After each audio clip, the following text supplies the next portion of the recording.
Okay, this is a video of the activity 19 through 22 test review. I'm going to cover not every single one of the problems, but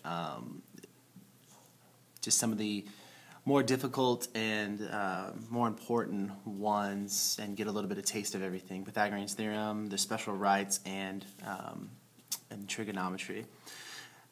Okay, number 3, it says to simplify each radical. Remember, we can't have a radical in the denominator, so I'm going to multiply top and bottom by the square root of 2.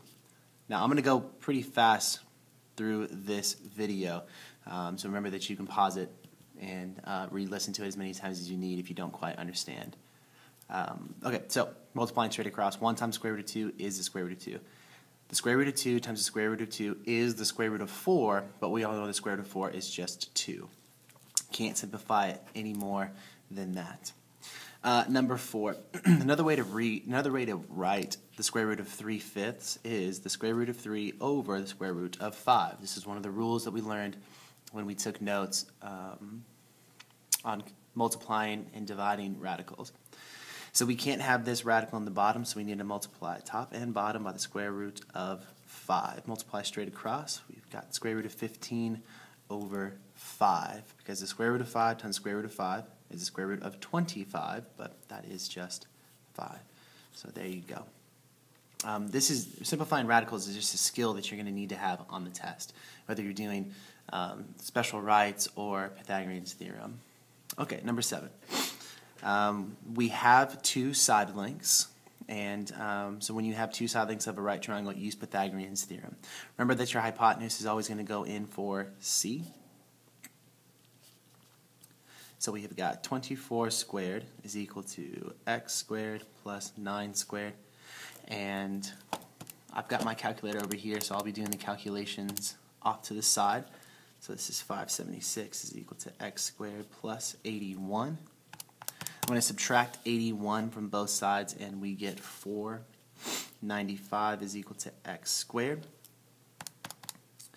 Now, 495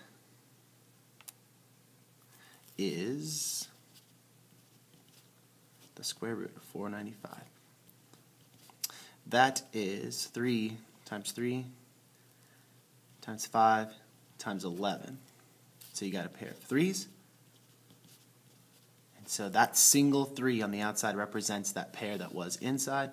And then 5 times 11 is 55. So there is your final answer for x. Jump over to number 9.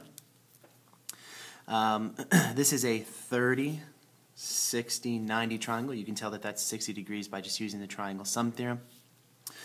So we're going to write the 3 angle measurements, 30 degrees, 60 degrees, 90 degrees. Immediately below that, write the extended ratio that the side lengths always follow, L being the short leg. The side opposite the 60-degree angle is the long leg. That's short leg times square root of 3. And the hypotenuse is 2 times the short leg. We are given the longer leg because 12 is opposite the 6-degree angle, so that's what we have. Well, this is your equation. We've got L square roots of 3 is 12. So to get back to the short leg, to get to the length of the short leg, the variable L, we need to divide by the square root of 3. So technically that's the correct value. 12 divided by the square root of 3, but you can't have the square root of 3 as a denominator. So we're going to multiply top and bottom by the square root of 3 to rationalize the denominator. And so 12 times the square root of 3 is simply 12 times the square root of 3. And then we can keep reducing because 12 divided by 3 is just 4. So 4 square roots of 3 is the value of L. Now we need to double that. So we need to double the length of our leg to figure out our hypotenuse. So right now I've got 4 square roots of 3. When I double it, I'm still going to have a certain amount of square roots of 3. So we need to only multiply the number on the outside. So if I have 4 square roots of 3, if I double that, I now have 8 of them. So 8 square roots of 3. So y, the short leg, that would be 4 square roots of 3, and then x, the hypotenuse, would be 8 square roots of 3. Number 10. Number 10 is a 45, 45, 90 triangle. So I'm going to write the angle measurements, and then immediately below that write the extended ratio that the sides always follow. What I'm given is that one of the legs is this crazy looking number, 3 square root 2 divided by 2. Well, if that's one leg, then the other leg is also going to be 3 square root 2 divided by 2. So that would be your value of y. Y, the two legs are congruent. So y is 3 square roots of 2. The hypotenuse. What we got to do is take this value of the leg and we need to multiply it by the square root of 2 because that's the hypotenuse. Length of the leg times square root of 2. So my leg right now is 3 square root 2 divided by 2. And we need to multiply that. So there's the dot for multiplication. We need to multiply it by the square root of 2. Well, I can represent the square root of 2 as a fraction if I just put it over 1. I haven't changed the number at all, but now it looks like the fraction. So we can multiply straight across now. 3 square root of 2 times square root of 2 is 3 square root 4. And on the bottom, I just have 2 times 1, which is 2. So 3 square root 4, that's 3 times the square root of 4. Square root of 4 is just 2. So now 3 times 2 is 6. And then 6 divided by 2, we finally get to our answer, which is 3. So all that work to find out that the hypotenuse is just 3 units long. Number 12, this is also a 45, 45, 90 triangle. So I'm going to write my angle measurements and then the extended ratio immediately below that.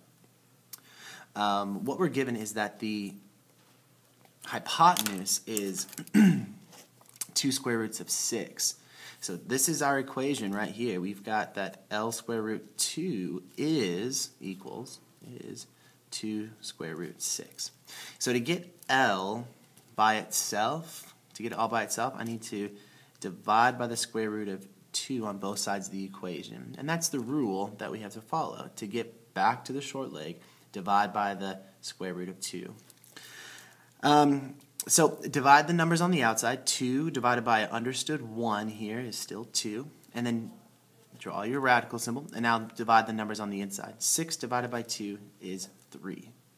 You can't simplify this anymore. So x and y, they're the same value because they're the legs of this 45, 45, 90 triangle. They are both 2 square roots of 3. Okay, number 13 over here, kind of went overboard. This is a 30, 60, 90 because I can see this is 90 degrees, that's 60 degrees, so I know that this has to be 30 degrees using the triangle sum theorem. So we write our 3 angle measurements, 30, 60, 90. Immediately below that, our extended ratio. Short leg, long leg, hypotenuse. L times square root of 3, and then 2 times L. I'm going to write what I'm given. I'm given that the hypotenuse is 8 square root 5.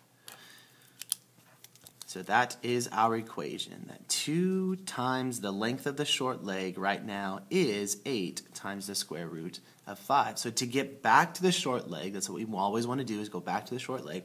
I need to divide by 2.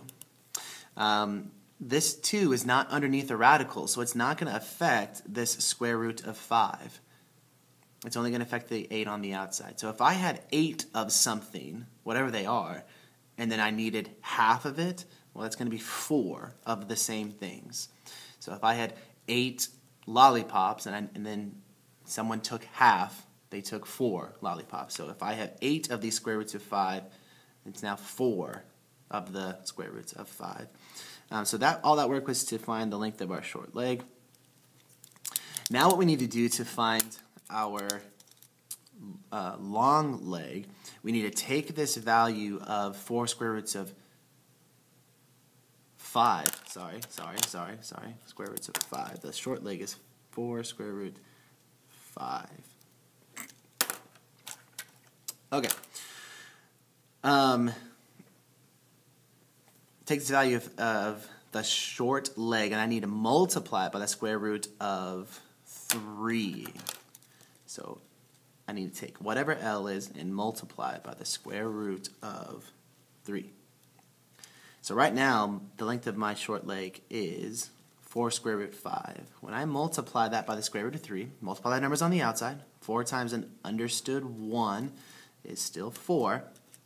Draw the square root, multiply the numbers on the inside. 5 times 3 is 15. So that would be 4 square root 15. So variable-wise, y is 4 square roots of 5. X is 4 square roots of 15. Okay, that's the problems I've chosen for the front.